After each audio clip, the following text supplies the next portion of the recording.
Shalom, family. This is Yuda Yasharel.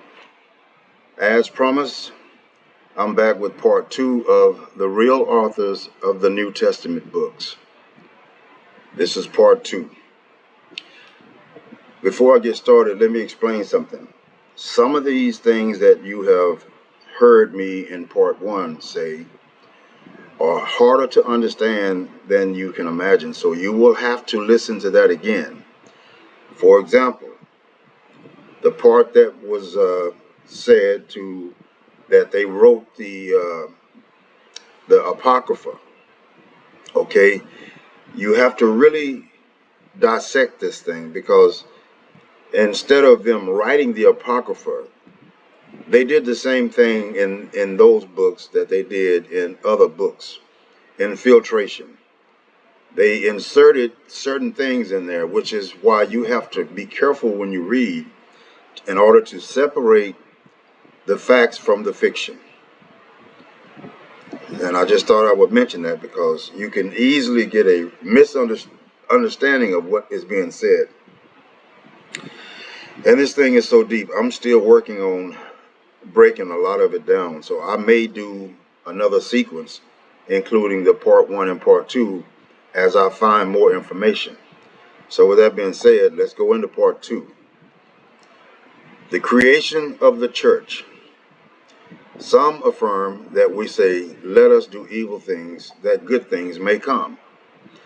That's in Romans chapter 3, verse 8. The years after 70 AD rolled by, the Jews continued rejecting the story. Piso's successive version became increasingly anti-Jewish, but still he was prohibited by the Vespasian emperors from taking the tale of the non-Jews. Then in 96, he and Pliny assassinated Emperor Domitian I, second son and last survivor of Vespasian. Nerva became emperor, named the Pisos to his council, and allowed them to do what they pleased. The family began writing the Acts of the Apostles. The family began writing the Acts of the Apostles. For thus far, they have a hero who says he comes only to the lost sheep of Israel, and who hesitates to scatter his bread to the dogs. They need a second hero, one whom Jesus will instruct from heaven to open the new faith to the non-Jews. Justus will start that story and create a play and play the part of the new spokesman, Paul.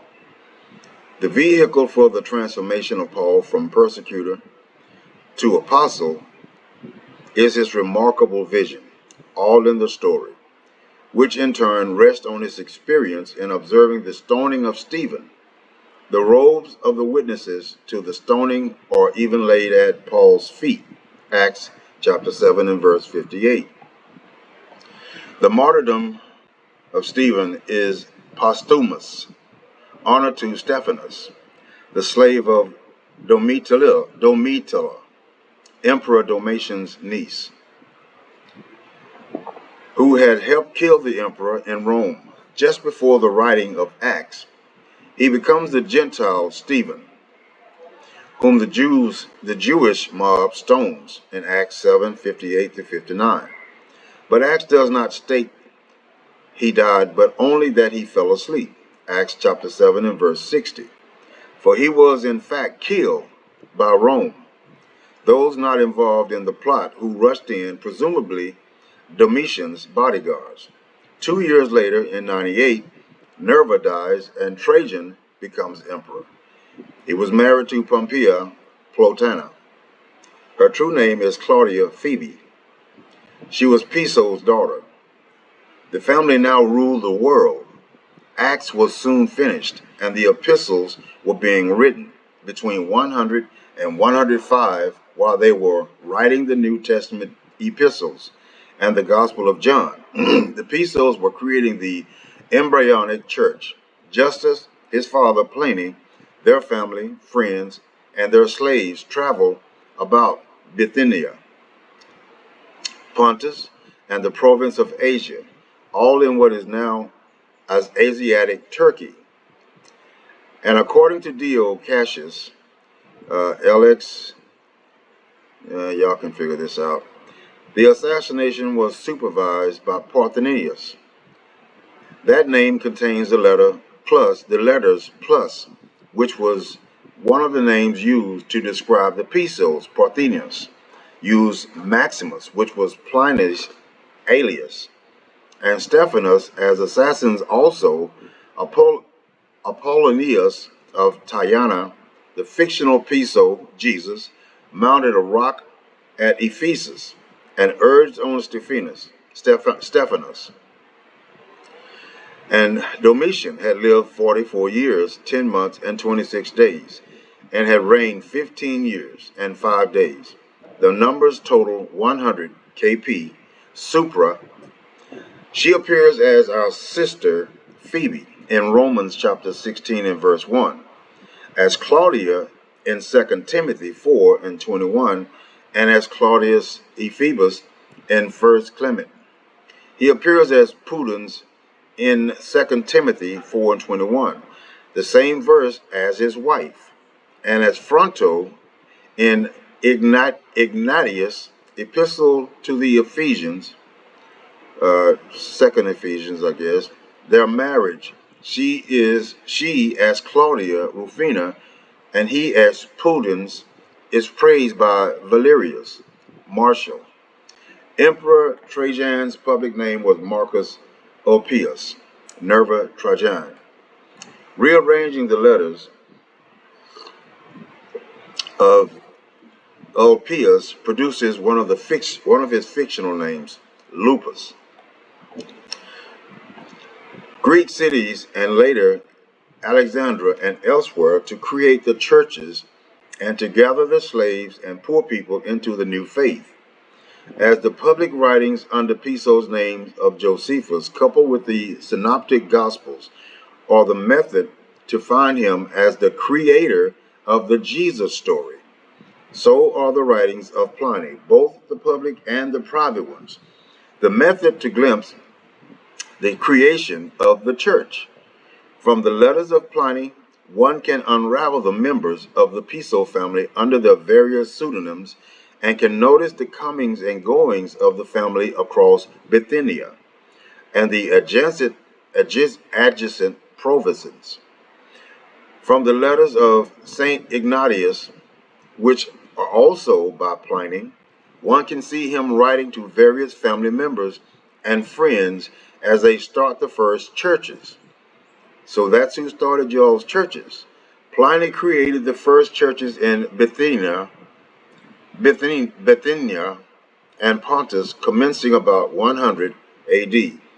Once Acts of the Apostles was completed, but that was not his first tour of duty. There nor did his tour cover a mere few years, ending about 112 AD.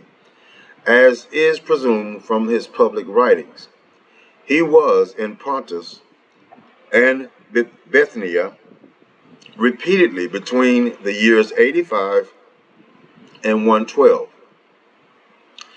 The method to deduce his many tours is the appearance of his pseudonym Maximus repeatedly with various second names in his public letters.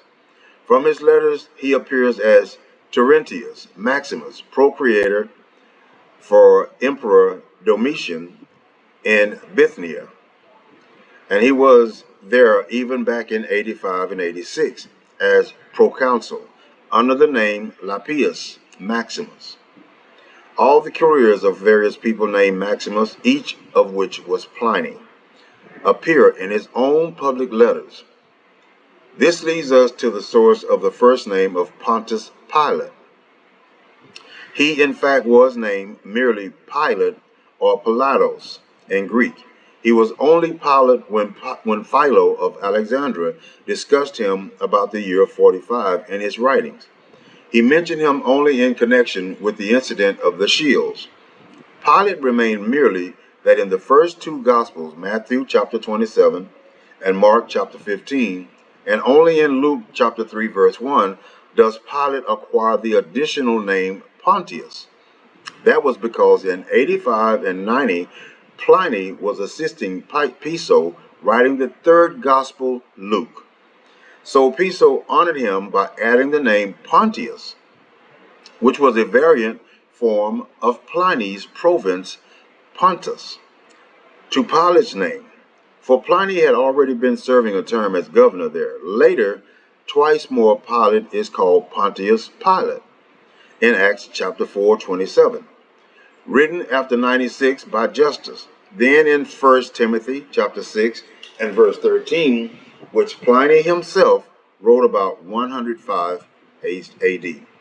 The family also slipped into Acts in connection with the purported travels of Paul and others mentioned in Pontus, Acts 2 and verse 9, and of Bithynia, Acts chapter 16 and verse 7. Piso, as a fictional Jew named Aquila, is born in Pontus according to Acts chapter 18 and verse 2. And the first verse in 1 Peter mentions believers in Pontus and in Bithynia. Pliny's letters show that Justus too was in Bithynia between 96 and 98. The biographical index at the end of Pliny's letters is very helpful in interrelating and hence deciphering the various names and identities. These are published in the Loeb Classical Library series in volume 2 and volume set entitled Apostolic Fathers. The authorship: he was proconsul there under the name Tullius Justus.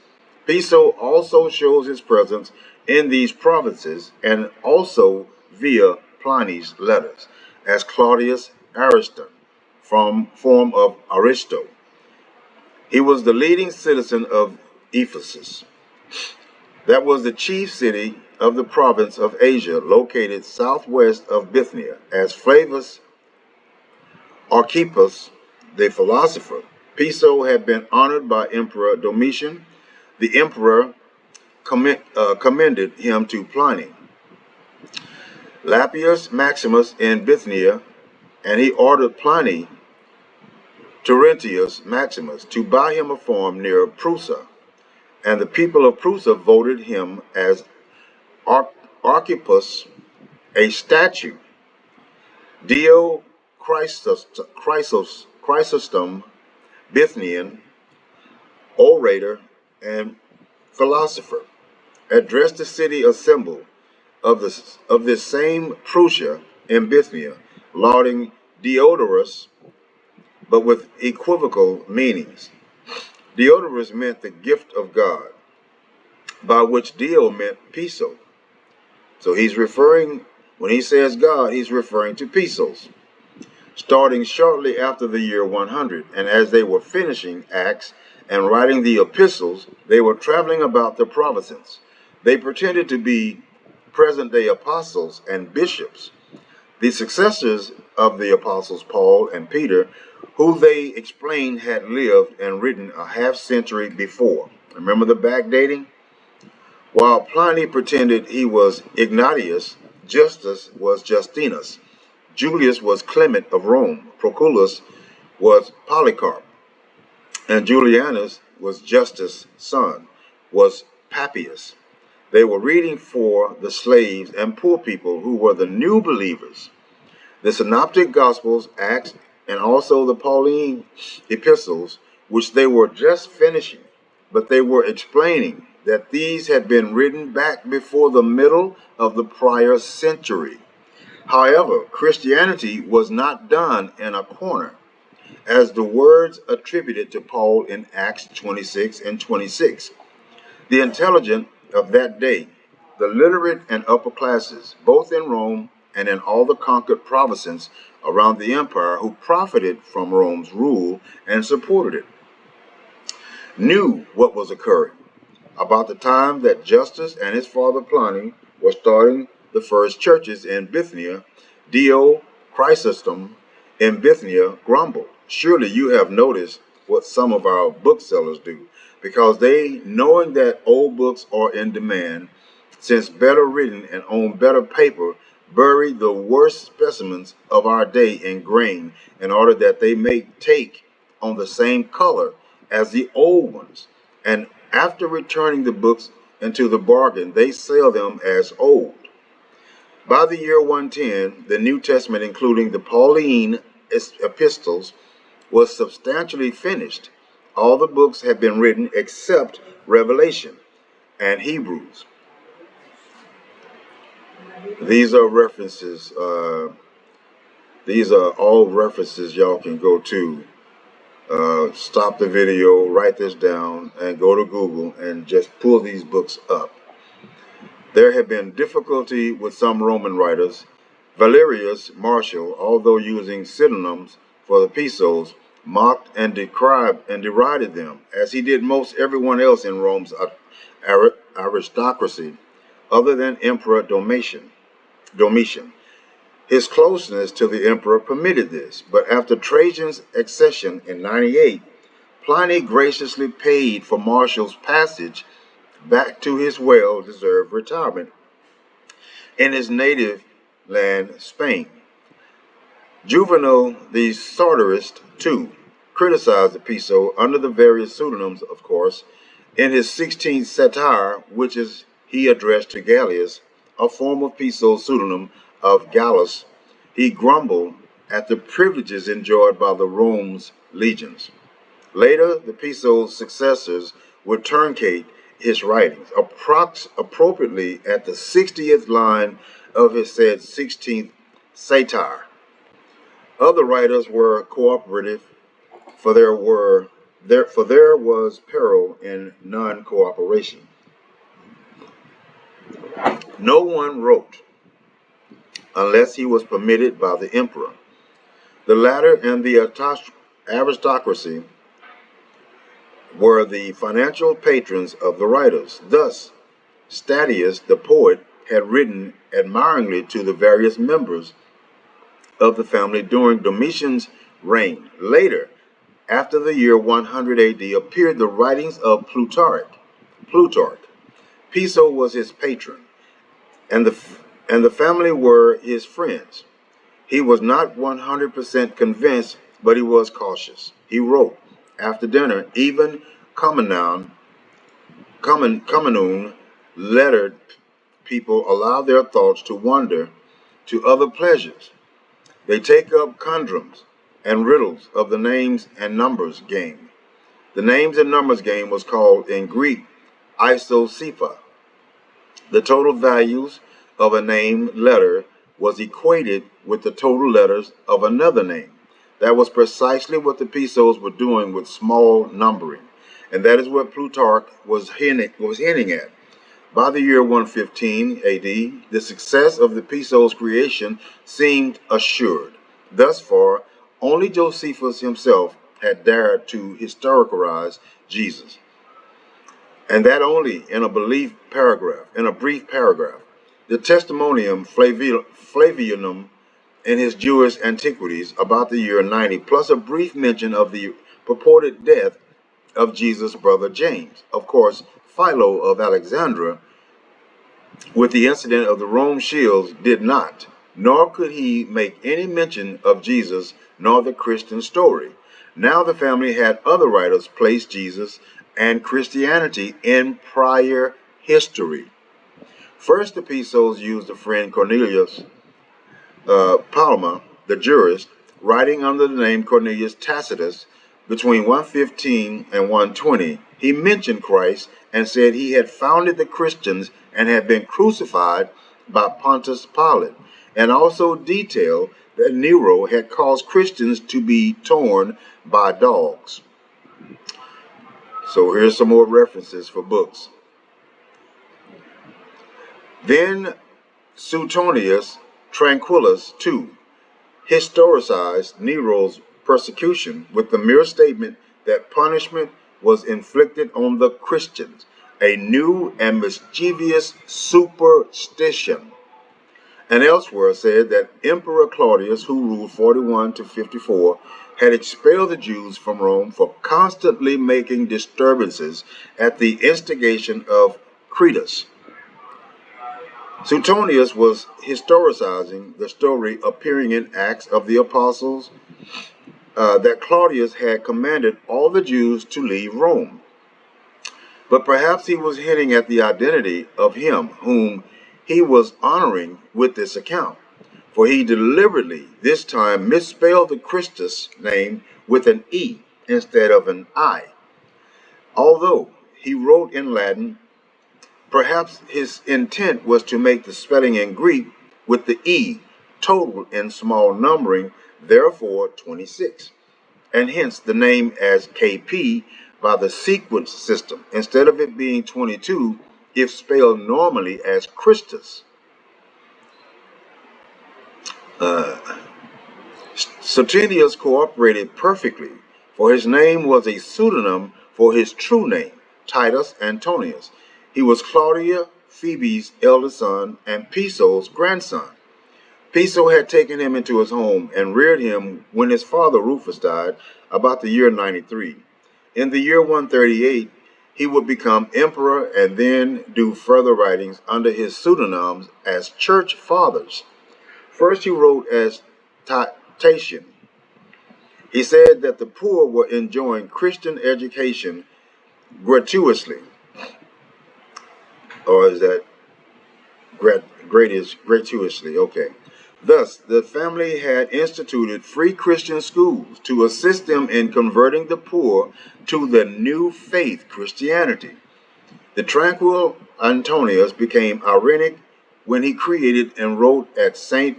Irenaeus, church father, and Irenaeus against heresies. He deliberately again misspelled Christos, this time as Christos. For this way it totaled 27 in Greek, the number 27. Thus he could honor Pliny as he had honored his grandfather. And these are more references that I found that I didn't look up all these, but man, I'm going to. So y'all go through them. And few people even dreamed that Josephus and his family wrote the New Testament, because the world is attuned to pondering Jesus in terms of what did he mean, and not in terms of who wrote the story. The opposite is the case regarding Shakespeare. People wonder who wrote Shakespeare and not what did he mean. If they reverse the question, more will come through the veil, which is the mystery of the Gospels, Ephesians chapter 6 and verse 19. That is, of its actual authorship, and would thereby find Jesus' fact. And likewise, more would find the numerous inner circle allusion and clues in the Shakespearean writings. The way to pierce the veil is to ponder the New Testament and its brilliance, even though supposedly written by men so insignificant that nothing is known of them nor their families outside the pages of the New Testament. And then to think, who could have written such a brilliant book, which shows such complete knowledge of the life and times of the first century Judea? Then a person may think of all the Josephs in the story, and one of them being the reputed father of the baby.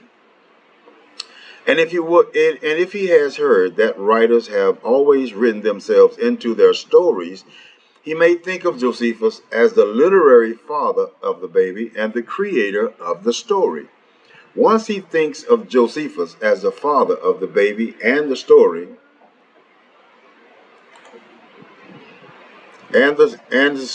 he may recall that Josephus, in his Vita, listed the names of his three sons. Studying the names of the three Hieronychus, Justus, and Simonides, Agrippa quickly produces the names of the main disciples in the New Testament. Hyrcanus, Josephus writes of the Maccabees. Now listen carefully, y'all. Hyrcanus Josephus writes of, not write, he writes of the Maccabees. So what he's doing, here is he's adding his own twist to the already written books. He's adding his own twist. So this is what I mean by carefully paying attention to the words. So I'm going to read it again. Hyrcanus Josephus writes of the Maccabees, including John Hyrcanus, high priest. The first time he mentions him in the background portion of his Jewish war, he hints by calling him John, also called Hyrcanus. Justus, twice James appeared in his Vita as a bodyguard of Josephus. And once apparently the same bodyguard was named Justus. Two different names, same person. That made Justus, James pseudonyms for each other. Simonides. This was obviously a longer form of the name Simon. Once it is realized that Josephus created the Jesus story and that he himself played the roles of the Josephs and of Jesus, and that he wrote his three sons into the three main disciples' roles, and that he was not born until the year 37 CE. This brings Jesus crashing off the wall. Having found Josephus and his three sons, the searcher can then begin to trace their careers and their repeated changes of names through the first three Gospels. He can also begin to find the numerous parallels which Josephus, let me correct this, numerous parallels. Okay, he can also begin to find the numerous parallels which Josephus created in his public writings, particularly his Vita, to remind one of the numbers, names, and events he had created in the Synoptic Gospels. A few examples are from the writings of Josephus, from the Gospels. At about 14 years of age, he, Josephus, was commanded by all for the love I had to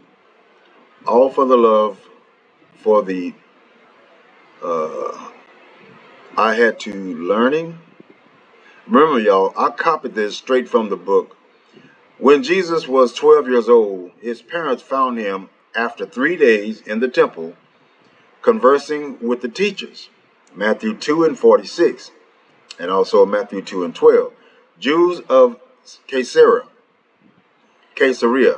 are sent as a delegation to Ecbatana. Jesus appoints and sends out 12 apostles to preach and heal. 70 messengers are sent from Ecbatana to Caesarea. Jesus appointed 70 others and sent them ahead of him. Luke 10 and 1. During this time before his purported surrender to the Romans, I was now about 30 years old. Jesus commenced in ministry when he was 30 years of age, Luke 3 and 23. Josephus' quarters were in Galilean village named Cana. Jesus attended a wedding in Cana, then came to Cana again, John 4 and 46. Josephus told his friends that in 3 days' time he would quit the district and go home. Now, Jesus prophesies he will be raised up on the third day. Can y'all tie these two together? Huh? Tie these two together. Jesus prophesies he will be raised up on the third day. That was Pisos or Josephus. Matthew chapter 16 and verse 21. Jesus, chief magistrate of Tiberias, accuses Josephus of embezzling 20 pieces of gold. They laid hands on him and attempted to kill him.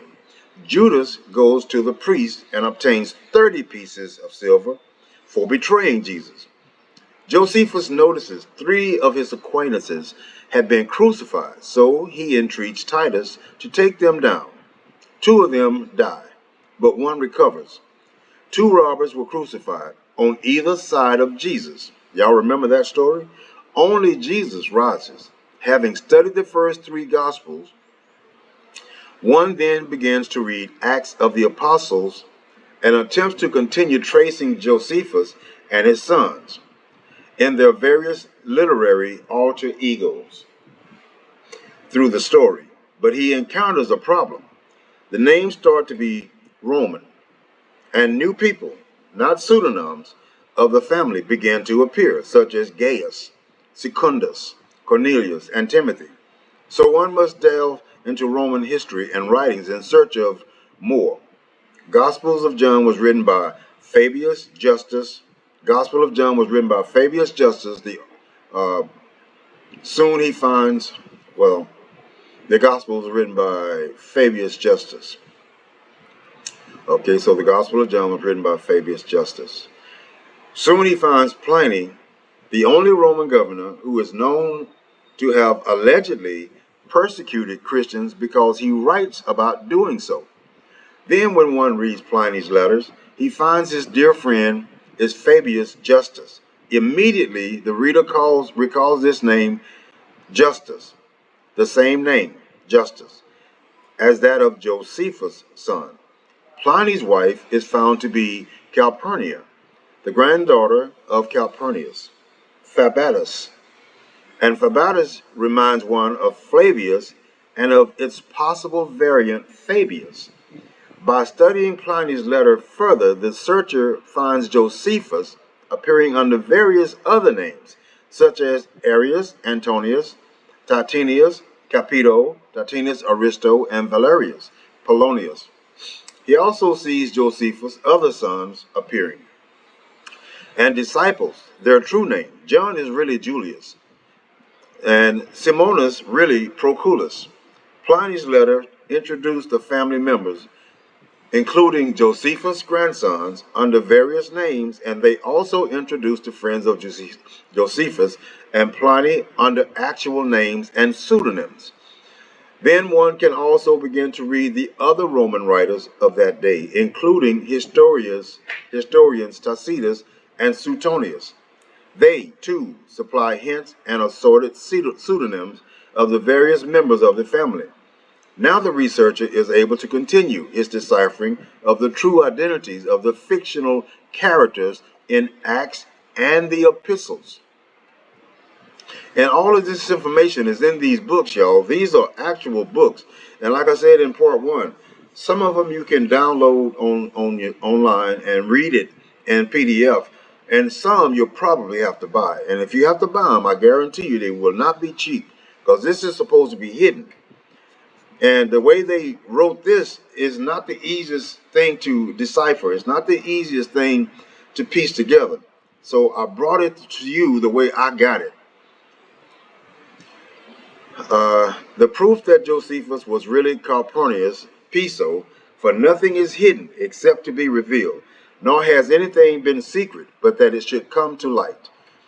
Now the reader should well understand how Josephus was found to be the author of the Jesus story in the Synoptic Gospels, that he was the Joseph writing himself in as the Father, and as Jesus. He was playing both parts, and writing his three sons in as the three main disciples. And because Josephus was not born until the year 37 CE, the effect was to prove Jesus a fictional alter ego of Josephus. And the reader will have understood, too, the proofs that Calpurnius Piso inserted himself and his family repeatedly by numbers and other methods into the Gospels, and that he apparently was Josephus. But the reader would still wonder how the transition was made. How does one, realizing Josephus created the story, come to the conclusion that he was in fact called Calpurnius Piso? There is a great mystery in the figure of Flavius Josephus. Here is a supposed descendant of Hasmonean royalty who, according to his own writings, after apparently defending Galilee and its own Jotapata, bravely flees to a cave. And then after his companions commit suicide, himself surrenders to the Romans and is spared. This was even though during the siege of Jotapata, Josephus had his men pour boiling oil down upon the romancing boiling fenugreek over the Roman assault planks. Yet when he ultimately surrenders to the Romans, they do not instantly lift his head, for he prophesies, "You will be Caesar, Vespasian. You will be emperor, you and your sons here." Therefore, allegedly, Vespasian, Vespasian merely imprisons him while he awaits to ascertain whether the prophecy will be fulfilled.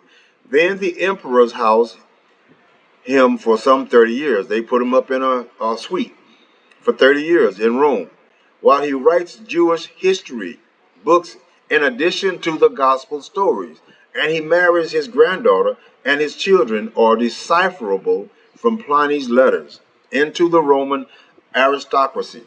Truly, the cat with 9 lives. The letters of Pliny referred to above will be helpful once again. They, along with the writings of Josephus and those of the Roman historian Tacitus, all presently obtainable in lower classical library editions. Y'all can find these in this reference or the chain. So, which ultimately leads one to the true identity of Flavius Josephus, and in the process also reveals the portrayal of Josephus as the Jewish general captured by the Romans to be entirely fictional.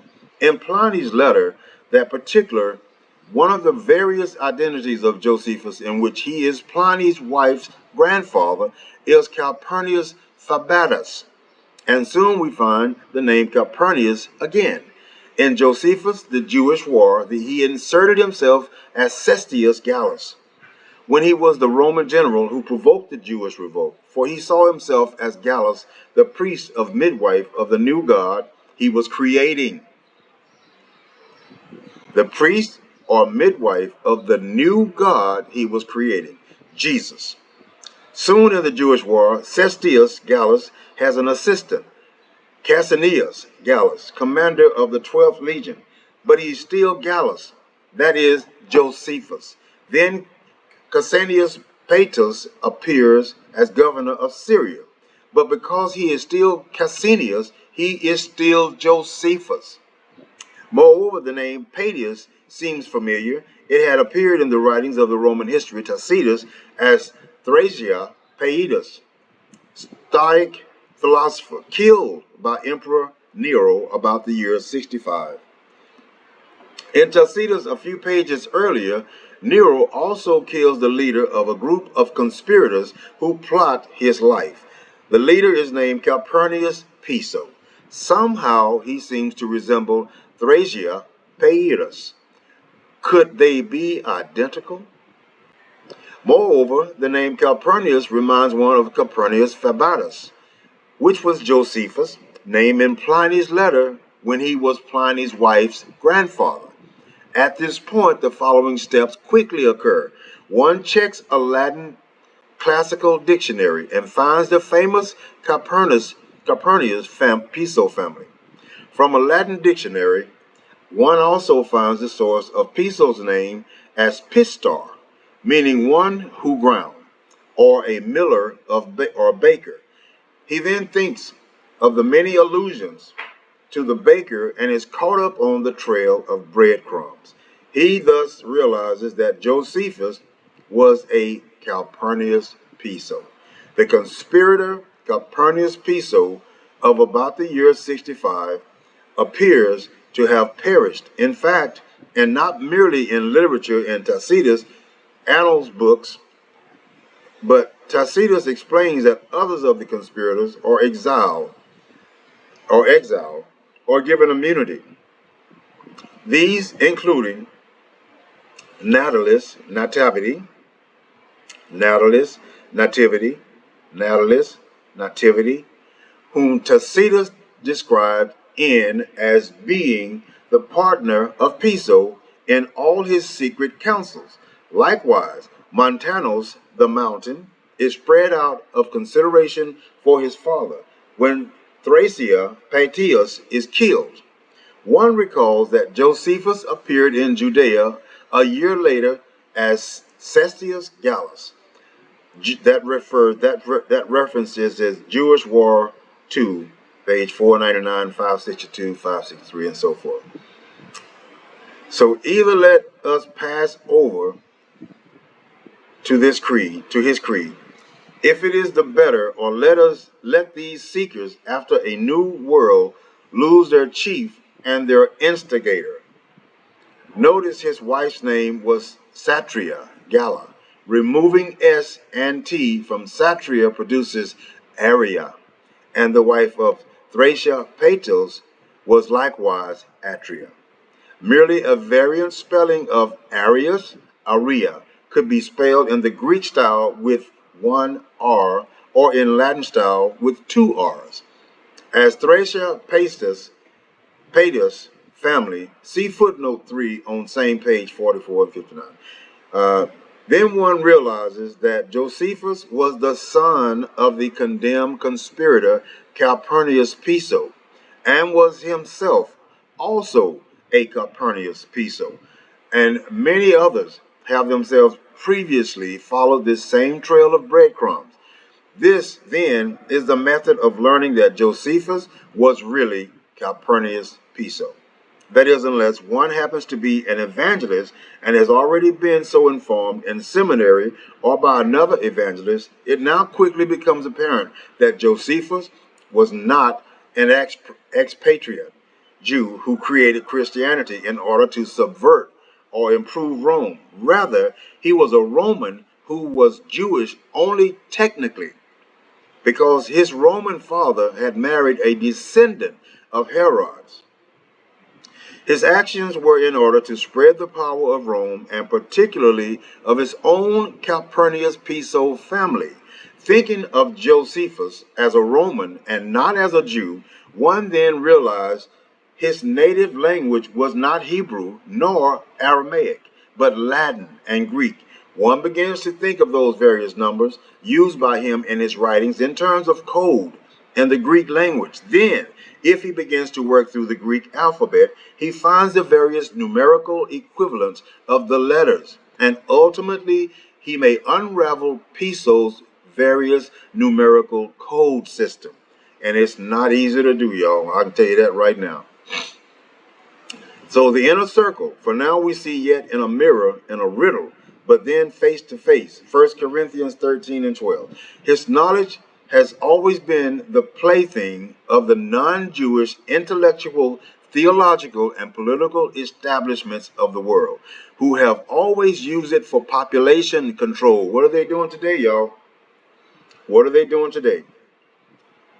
Yet still, today, almost no Jews know anything about this subject, nor that our ancestors coded responses to Piso's creation and scattered all through our ancient writings and ritual. The only Jewish religious leadership who have known are the very few leaders who have espoused wisdom, understanding, and knowledge. The acrostic was chosen because its initial letters totaled 14, and the total of all its letters in regular numbering was 614. They did not tell their followers, but instead, being armed with the information, inspired them to be brave in dress and mobile in approach. That was their way of answering the Pisos. Although more than 99 and 44, over 100% of us Jews know nothing of none of this. We think we know, and we spend our time disputing whether Mary was an Alma, young woman. You know, the word Alma in Hebrew means young woman, or Bethuselah means virgin. We think Jesus was historical. Now, this is very important, y'all.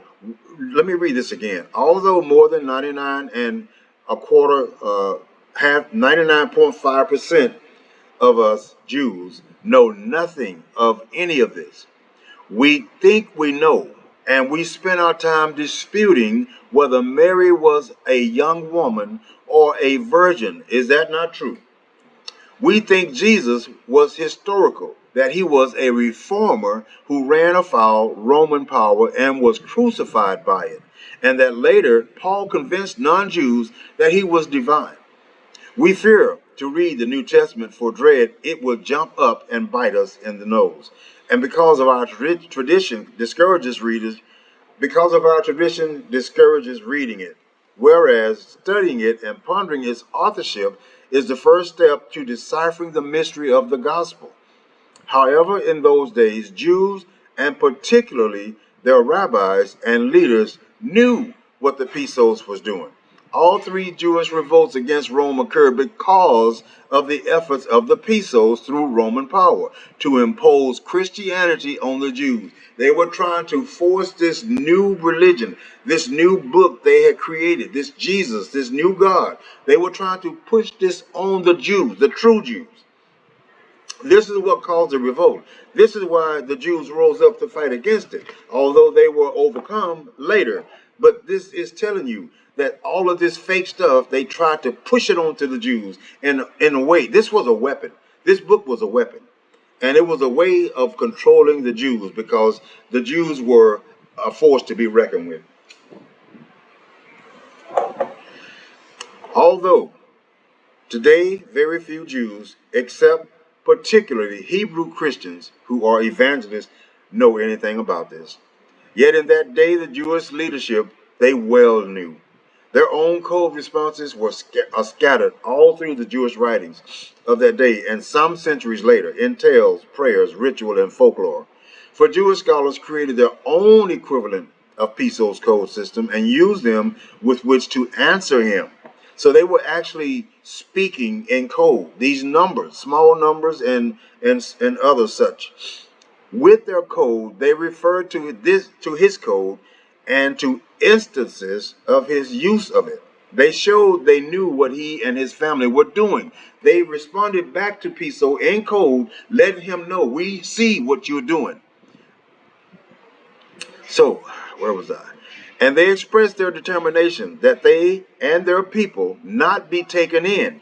Repeatedly in their code, they used numbers and words and illusions to answer him and to express their defiance of his efforts against them.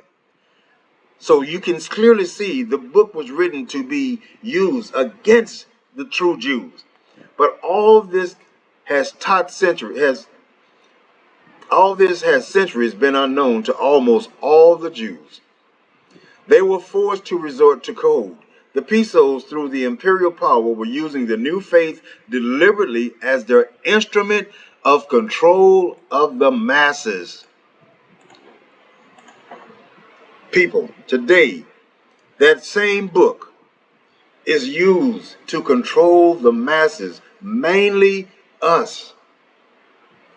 You know what they say, when innocent people are, I'm going to use the term loosely, innocent people are damaged in an attempt to destroy others, they call that collateral damage. In other words, these people, they're not people, but these beings are willing to destroy their own people in an attempt to destroy the nation of Israel. That's what this is all about. So, the Pesos, through imperial power, were using the new faith, the New Testament, deliberately as their instrument of control of the masses. Writing of this openly would have brought Rome swift vengeance and destruction upon the Jewish people. As it was, by the time the Third Jewish Revolt was crushed in 135, about half the 8 million Jews in the empire as of the year 65 had perished in the wars. The Jewish response after 135 was to turn away from worldly politics and inward to the word of Talmudic study. Some illustrations of Jewish code responses have been stated, but for this explanation, a detailed summary is not necessary. For the proof in the writings of the Pesos and the other non-Jewish writers then, and likewise since, should be amply sufficient. Many pages could be spent detailing the great numbers of writers who have used the Pesos numbers and the other inner circle allusion since the first century. A few examples will suffice. I want to make one thing perfectly clear. My first clay in office was a perfect day. It is far beyond our poor power to add or detract. 7 years ago, that is 87. That's that number we saw in part 1. It should be noted that it was in fact the 87th year It was in fact then 87 years since the Declaration of Independence. But this speech is the only one of Lincoln's speeches which he started with a number, Stations of the Cross, point peace, 14-point peace plan, 16, turn of what do you get? When you were sweet 16, the power of positive thinking, possibly thinking, Sherlock, and the doughboys of World War One became the G.I. Joes of World War Two, long before St. Patrick's father had been given the name Calpurnius. Hugo Gernsback, the father of modern science fiction, and who in fact coined the term, wrote a story in 1911. He entitled it Ralph 124C and subtitled it A Romance of the Year 2660. There were originally 14 Wizard of Oz books. And all of this, y'all, we thought were just fairy tale stories. But they were sending this stuff through all the books that were out there to be read. They were finding ways to infiltrate your subconscious mind through these books. This is why we were told to read only the Torah. Okay, so let's see. Later there were 40, and Conan Doyle wrote 56 Sherlock Holmes stories, plus 4 short novels of Holmes' adventures. The total was 60. An itinerant clergyman but politician denigrated the Holocaust with the allegation that 60 million blacks were exterminated during the era of slavery. We all know of famous evangelists who claimed they had visions from the Lord at the age of 14 or 16. Fictionalized rewrites of hidden career of Piso. Josephus appeared in the lives of Apollonius, of Tyana, and of Judah Ben-Hur, the Judean prince who was galley slave number 60 until he was adopted by the Roman admiral to become young Arius. Inner circle allusions in numbers, names, and various types of clues and hints are all through the world's literature. See what I'm saying? It's all these books that are out there, they have infiltrated every one of them. In fact, they are the ones behind all this. So if you think you're reading an innocent novel or an innocent fictional book, trust me, they have planted numbers and allusions in these books. While your conscious mind are not picking them up, your subconscious mind is. This causes mass confusion. The Gesta Romanorum, Decameron, Shakespeare, Cervantes, Rabelais, Tolstoy, Milton, Spencer, Tennyson, Thackeray, Kipling, Stevenson, Poe, Burns, Browning, Noyes, Pinocchio, Peter Pan, and infinitum. As just one example, the poem which introduces Alice in Wonderland mentions prima, secunda, and tertia. These are feminine forms of 3 of our old friends. Also read Kipling's story, The Basara of Puri. Besora was the Hebrew word for glad tidings, gospel in English. Puri was an allusion to Mr. Poor, Sherlock Holmes' very last words to Watson in the very last story where someday, Watson, the true story may be told. Long before, in The Merchant of Venice, Shakespeare prophesied truth will come to light. In the end, truth will come out. Act 2, Scene 2. Today, inner circle numbers and other illusions appear not only in books and stories, but also in motion pictures, television, and advertising. Do y'all see what I'm seeing? The inner circle continues inexorably to expand. It was Piso himself who made possible all these deciphering and all the resulting allusions to his secret work. The New Testament is decipherable only because in addition to being a mass murderer and the greatest writer and fabricator who ever lived. I give the devil his due, as did his son Julius in Revelation 13 and 18. Piso was the world's greatest egotist. He could not resist piling clue after clue and code system after code system into the New Testament. This is why you should not have that book next to the Torah. If you have any wisdom inside you, cut that New Testament book out of that book. Cut it out. He also repeatedly mocked his own work in Acts 13 and 6, total 19. 13 and 6 equals 19.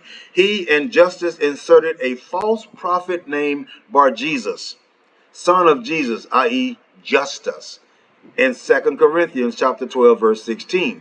Justus, writing as Paul, boasted that he was crafty and took the believers in by deceit. This knowledge was not intended for the average person, but only for those somehow privileged to be members of this inner circle. And C.S. Lewis, The Inner Ring, which appears in his book, The Weight of Glory, he wrote, "But your genuine inner ring exists for exclusion. There'd be no fun if there were no outsiders. The invincible line would have no meaning unless most people were on the wrong side of it. Exclusion is no accident. It is the essence. Piso's system and later variations of it means no new holy books such as Quran, Das Kapital, Min Kemp, the Book of Mormon, The Weight of Glory, and other addresses. Win B. Erdman's publishing company. Let's see.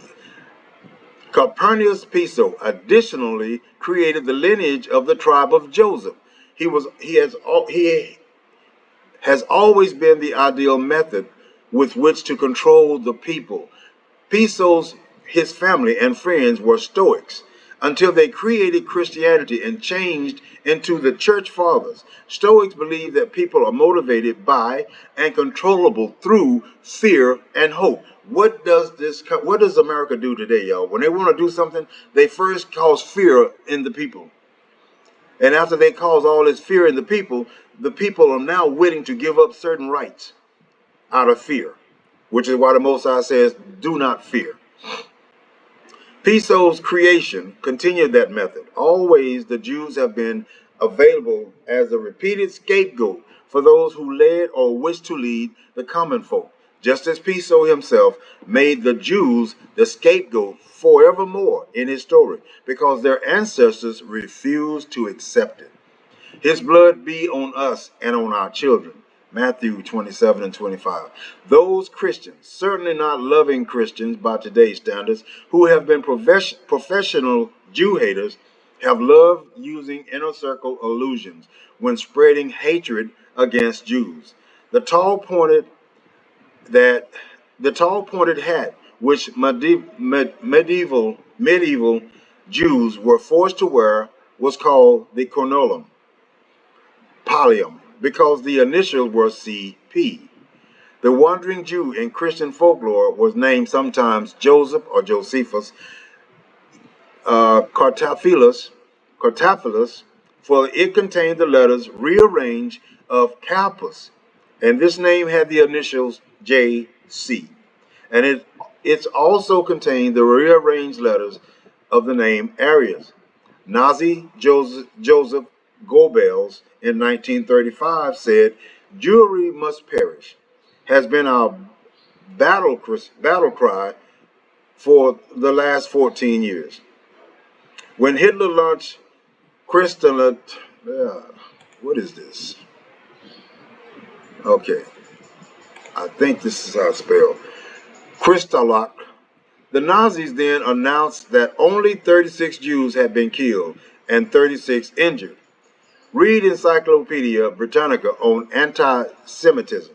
Notice its discussion of the fictional protocols of the learned elders of Zion. Britannica explains that supposedly those writings were based on secret Jewish meetings, numbering either 24 or in some versions 27.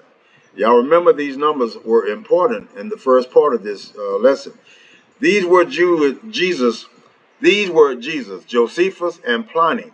The Ku Klux Klan's name was from the Greek kuklos, which meant a circle. Wow. Do y'all see this? The Ku Klux Klan's name was from the Greek kuklos, which meant a circle, and each of the three K's in Greek was 20, and together they total 60. A recent Klan handbook has 27 pages. The original Great Klan, of course, was the Calpurnian Klan, of which the Pisos became the greatest family. The issue for Jews is not whether Jesus was an impostor, nor whether or not he was framed. And if that were the issue, perhaps a Jew could rationalize, and we are excellent at rationalizing why people have hated us for 1900 years. Rather, the leaders of the world have always known that this was a fictional story with a fictional hero and fictional characters. They have inflicted 19 years of hatred and murder playing God because they knew Absabel Nathan, the Book of Jewish Knowledge. This is by the publisher Crown Publishers Incorporated. Absabel Nathan, Pictorial History of the Jewish People. Man, it's a lot of books, y'all, that carries this information, and we had no idea that they were even available. The authorship. Their story was made up, and therefore doubted God's very existence at all. Piso's successors long accused the Jews of killing Jesus and of continuing to reject him, which was tantamount to killing him again, when in fact Piso himself had killed him in his own story. Cock Robin's death was self-inflicted. Unto the myth of deicide, the world's leaders had their poets and writers add such other hateful lies against Jews as the slanderous accusations of host desecration, the blood libel, the wandering Jew fable, the well poisoners, and more recently, the international bankers. The Jew became the Christian folklore and the popular mind, the embodiment of Satan, that should be Lucifer, by painting the image of the Jew as evil and as cursed by God. The leaders were able to explain why the Jews had rejected and killed Jesus, and then still then continued unwilling to accept him. Explain why the Jews were still then being treated so badly. Have and utilize a covenant object on which to divert the dissatisfaction of their peoples. A German general being asked at Nuremberg trials how the Holocaust events could have been permitted, replied, I am of the opinion that when for years or for decades the doctrine is preached that Jews are not even human, such an outcome is inevitable. The image of the Jew as somehow inherently evil persists still today. Sometimes it seems to exist even independent of its theological underpinnings. Because modern man no longer thinks only in theological terms, the haters have shifted the evil image so that it today largely rests on conspiracy instead on the deicide. The wrongs, real or image, of a single Jew are imputed to allegedly conspiratorial Jews as a group. The concentration camps, camp guards, and SS who murdered Jews wore belt buckles which announced God is with us, and attended Mass on Sunday. And when they died, they were buried under crosses. Hitler had attended a Catholic school. Years later, he would claim he was doing the church work against the Jews. Nor has a single Nazi murderer and even Hitler ever been excommunicated. But no one thinks to blame all Christians or Catholics for the Holocaust, nor should they do so. On the other hand, Karl Marx was converted by his father to Christianity at age 6, was raised and schooled as a Christian, and grew up to write vile things against Jews. Yet because he had been born a Jew, Jews as a group have been blamed for Karl Marx and for communism. The Jews as a group have been slandered, and international communists as international bankers. Listen, y'all, they have this stuff twisted because the Jews they're referring to are the Ashkenazis. But this is intended for us. Like it's a tangle, it's a web of lies. And recently, as international Zionists uh, in fictional, uh, C. Trachtenberg, Joshua, The Devil and the Jews, Harper Torch Books, Harper and Row. These are other reference books. Uh, they were all helpful in creating this image. Was Jesus' pronouncement unto the Jews, "You are of your father, the devil." Uh, Flavius Josephus, Copernicus, Piso, hatred and suspicion of Jews still infect popular thinking everywhere. To escape from it, some Jews flee to the idealistic movements of others, some to assimilation, some even to self-hate. They are obvious to the great secret which supports the hostile climate, although underreamed of by them. The secret has always been known to the world's non-Jewish religious leadership and theologians. As to Islam, its holy book, the Quran, mentions Jesus in 93 different verses, places him in the line of prophets, and mentions him always as a historical person. This is even though that he was Peso's fictional creation.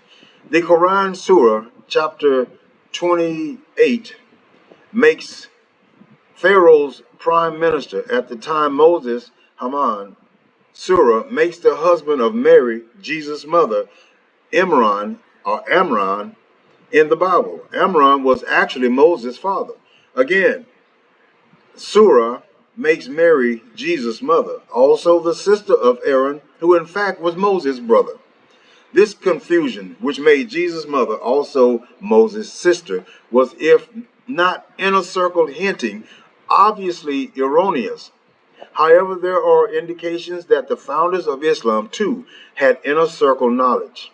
There are 114 chapters in the Quran because 100 is KP and 14 equals 60, which is Calpurnius Piso. Wow, this is incredible. Muhammad flies to heaven from a bridge upon a fabulous animal described either as a winged mare or an ass or as an ass. A mare is a female horse, and the horse was an allusion to Piso. The ass was an allusion to Jesus. JC. The Quran, Surah, says that the Jews did not crucify Jesus, but rather the one who was represented for him in his likeness. According to Arabs, the beautiful names of God are 99 in number, and there are 99 beads on a Muslim rosary, 10 which are divided into three groups of 33 each.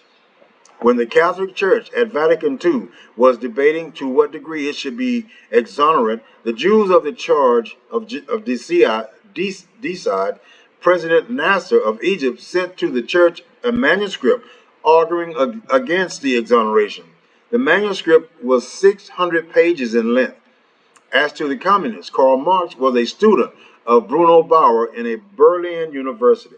Bauer was the only Bible scholar who ever openly wrote that the New Testament arose from the synthesis of the ideas of Seneca and Josephus, although for whatever reason omitting mention of Josephus' father. He also believed correctly that Jesus was a creation by the composer of the Gospel of Mark.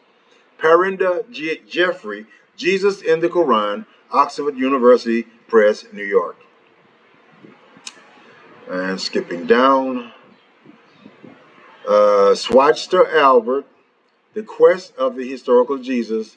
See how many books there are out there, y'all, that could clear all this mess up, and it's going to take a long time to go through it. CP are the initials used for Communist Party. Did y'all get that?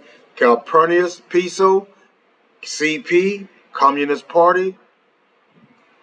The three C's as a P appear as the Cyrillic initials for the USSR. Pointedly, on the 60th anniversary of the Bolshevik Revolution in Russia, that country sent greetings to the American people.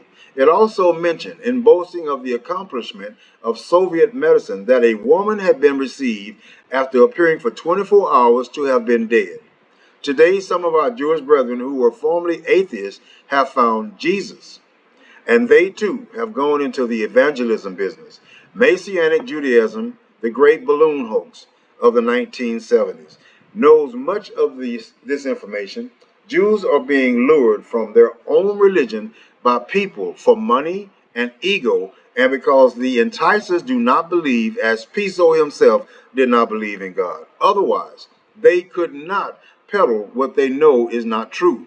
Of course, nothing contained here or nor herewith questions the religious belief or nor sincerity expressed by any person or group whomsoever.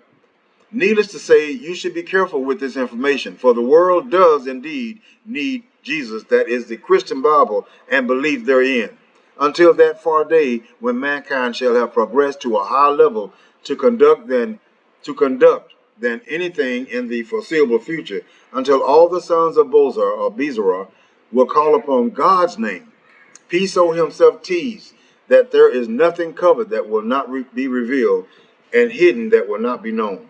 Perhaps he was thinking of those verses actually intended as prophecies, and which appear in the Hebrew scriptures, the only Bible, the only book. O Lord, my strength and my fortress and my refuge, in the day of affliction, the nations shall come unto thee from the ends of the earth, and shall say, surely our forefathers have what? Inherited lies. Vanity and things wherein there is no profit.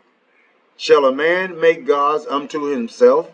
They are no gods. Jeremiah 16, verses 19 and 20. Thus saith the Most High of hosts, in those days it shall come to pass that 10 men out of all the languages of the nation shall take hold of the skirt of him that is a Jew, saying, we will go with you, for we have heard that God is with you. Zechariah 8 and 23. And the sons of the stranger that join themselves to the Lord to serve him, and to love the name of the Lord, even them will I bring to my holy mountain, and make them joyful in my house of prayer.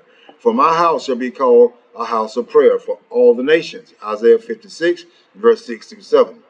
The Perkey Avolf.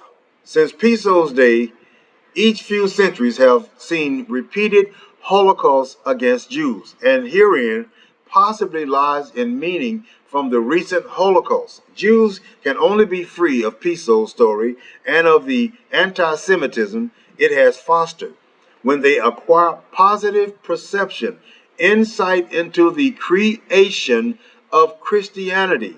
Only with that knowledge can they effectively struggle against attempts to eliminate them physically by Holocaust or spiritually by craftiness and guile.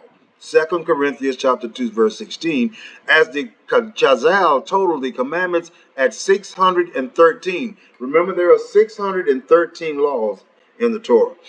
They were willing to use 600 inconspicuously as part of the total, but they openly used the number 13 in order to show their deliberate rejection of 14 and of Piso, whom it represented. Commitment to Jewish survival has recently been wisely urged as the answer to the recent Holocaust and the 614th commandment. But in addition, when Jews know and remember why this and all the other Holocaust occurs, will this truth, in the words of John 8:32, in fact, make them free? So basically, they're showing you that when they use New Testament scripture, they're saying Piso plagiarized. We know that they plagiarized a lot of the New Testament, or most of it, from the Torah. So when they throw up these New Testament words, they're saying, see how they manifested their plagiarism from one book to the other. See how y'all bought into this lie. See how this thing is still going on today. This is still happening today. There is no New Testament.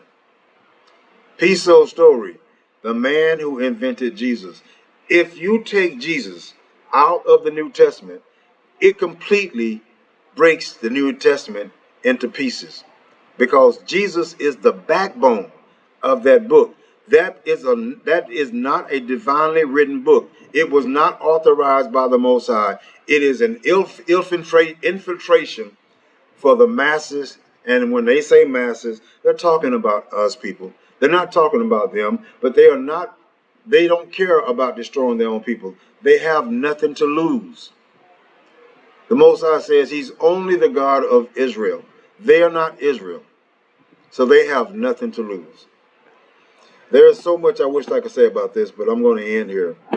Shalom, people, and I really hope y'all can make sense out of all this. And if you can, share it with me. Shalom.